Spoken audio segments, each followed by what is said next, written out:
Diperiksa Propam, Supriyani bongkar sosok yang minta uang damai hingga 50 juta. Guru Supriyani menjalani pemeriksaan di bidang profesi dan pengamanan Kepolisian Daerah Sulawesi Tenggara, Propam Polda Sultra, selama kurang lebih 4 jam. Agenda pemeriksaan Supriyani terkait penanganan kasus oleh penyidik Polsek Baito yang terindikasi melakukan kriminalisasi terhadap sosok wanita yang telah mengabdi selama 16 tahun tersebut. Selain itu, Propam Polda Sultra juga mendalami adanya permintaan uang 2 juta rupiah oleh Kapolsek Baito, Ibdami dan Kasatreskrim Polsek Baito, Aibda Am kepada Supriyani. Uang tersebut diminta agar Supriyani tidak ditahan saat ditetapkan tersangka kasus dugaan penganiayaan terhadap muridnya berinisial D. Selain itu, Kapolsek Baito juga terindikasi meminta uang tambahan 50 juta rupiah kepada Supriyani dan suaminya Katiran sebagai uang damai dengan keluarga korban, Aibda WH. Selain Supriyani, Propam juga meminta keterangan suaminya, Katiran, dan Lilis, wali kelas murid yang mengaku dipukuli oleh sang guru honorer. Bersama penasehat hukumnya, Andri Darmawan, Supriyani tiba di Propam Polda Sultra sekira pukul 13.25 WITA. Supriyani keluar dari ruang penyidik sekira pukul 17.32 WITA pada Rabu, tanggal 6 November tahun 2024. Selama diperiksa, Supriyani mengaku kurang lebih menerima 30 pertanyaan dari penyidik Propam Polda Sultra. Pertanyaan penyidik soal kronologi kejadian dugaan pemukulan siswa yang dilaporkan orang tua korban kepada dirinya saat itu. Yang ditanyakan soal permasalahan atau penuduhan penganiayaan yang terjadi di sekolah, katanya. Supriyani mengatakan penyidik juga mempertanyakan soal permintaan uang oleh oknum anggota Polsek Baito kepada dirinya selama kasusnya bergulir di kepolisian. Kalau yang 2 juta rupiah itu saya sampaikan diminta dari Kapolsek Baito. Dan uang itu awalnya Pak Desa yang memberikan, terus suami saya sampaikan ke saya kalau Pak Kapolsek minta uang 2 juta rupiah, ungkapnya. Sementara permintaan uang senilai 50 juta rupiah, Supriyani mengaku dimintai langsung oleh penyidik Polsek Baito dan jika tidak dituruti berkas perkara akan diserahkan ke Kejaksaan Negeri. Kalau yang 50 juta rupiah penyidik langsung yang datang ke rumah.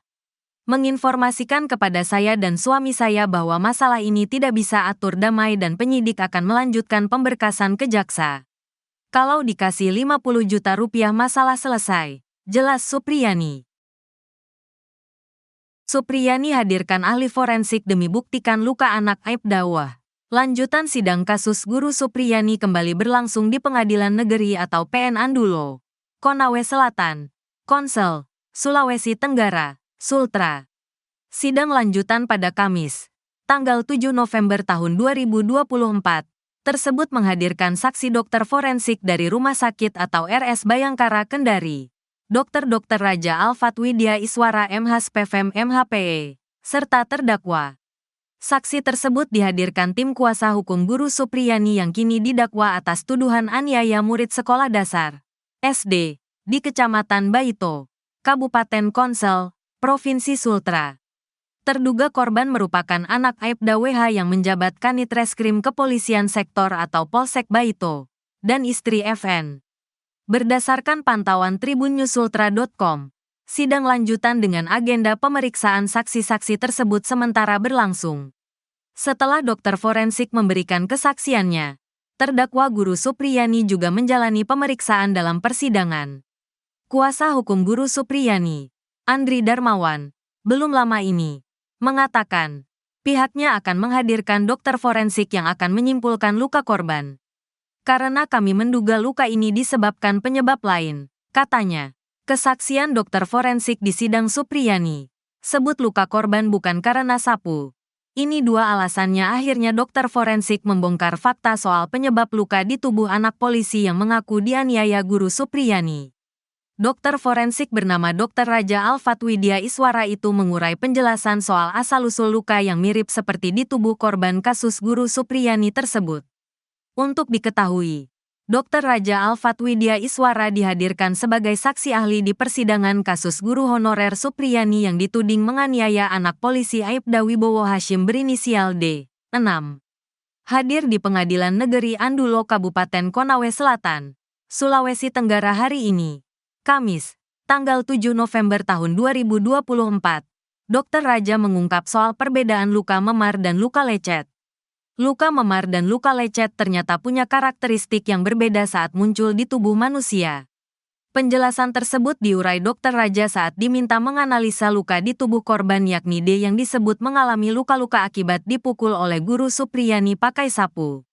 Terlihat dalam foto hasil visum, luka di tubuh korban berwarna coklat nyaris kehitaman yang terletak di paha kanan dan kirinya. Diungkap Dr. Raja, luka memar tidak mungkin berwarna coklat kehitaman. Luka memar biasanya akan berwarna merah kebiruan dan punya beberapa fase penyembuhan. Kalau kita kena luka memar itu warnanya merah kebiruan, keunguan, akan berubah menjadi hijau, dan berubah menjadi kuning dan hilang semua seperti kembali, ujar Dr. Raja. Dilansir tribunnewsbogor.com dari siaran langsung Tribun News Ultra. Ada enggak fase menghitam? Tanya pengacara Supriyani. Kalau memar tidak ada fase begitu, karena memar yang pecah pembuluh darah. Tidak, mengelupas, imbu Dr. Raja. Karenanya, Dr. Raja mengurai dua alasan kenapa luka di tubuh korban itu tak mungkin karena dipukul sapu. Pertama, Dr. Raja melihat warna luka di tubuh korban itu berwarna coklat kehitaman. Luka tersebut biasanya disebabkan karena melepuh atau luka bakar. Selain luka bakar, luka berwarna coklat kehitaman itu biasanya timbul gara-gara adanya gesekan benda kasar. Kalau kita lihat luka seperti ini, luka di tubuh korban, ada bagian kulit yang mengelupas dan terangkat jadi ini bisa diakibatkan bukan luka memar, seperti melepuh. Melepuh itu karena luka bakar, ungkap Dr. Raja. Kedua karena luka lecet karena dia tergesek, jadi seolah kayak melepuh. Ini fokus pada gesekan sesuatu atau tersen pada bagian yang kasar sehingga mengakibatkan tergores jadi dia, luka, akan sedikit mengelupas, sambungnya. Terkait penjelasan tersebut, pengacara Supriyani pun mengurai pertanyaan di persidangan. Hingga akhirnya, Dr. Raja menegaskan bahwa luka di tubuh korban tidak mungkin karena dipukul pakai sapu. Jadi ini bukan luka pukulan sapu? Tanya pengacara Supriyani. Bukan, bisa karena gesekan, atau luka bakar karena melepuh seperti itu. Ini kan yang muncul kayak lecet. Dikatakan seperti luka bakar tapi dia karena gesekan permukaan kasar, ujar Dr. Raja. Lebih lanjut, Dr. Raja pun menjelaskan fase penyembuhan luka bakar atau luka lecet. Gejala itulah yang jadi alasan kedua Dr. Raja yakin luka korban bukan gara-gara dipukul sapu. Fase penyembuhan, itu dari merah kecoklatan, coklat kehitaman. Hitamnya menjadi jelas. Ada pengelupasan. Kembali, warna kulit, ke awal. Pungkas Dr. Raja. Kalau ini kan kita lihat merah mau kecoklatan. Jadi sekitar 2-3 hari saja, terjadinya luka. Ini warnanya masih kecoklatan. Bisa 3 hari. Lalu warnanya menjadi semakin gelap, sambungnya. Dengan kata lain, Dr. Raja meyakini bahwa luka di tubuh korban itu disebabkan karena luka lecet, bukan karena dipukul sapu. Misal contoh dia dipukul hari Sabtu 1 kali tidak terlalu keras. Bisa enggak dia menimbulkan luka-luka kayak begitu tuh ada beberapa luka? Tanya pengacara Supriyani. Tidak. Dengan sapu yang kayak begini, tidak. Pertama, sapunya tidak mungkin jadi luka lecet. Pasti luka memar.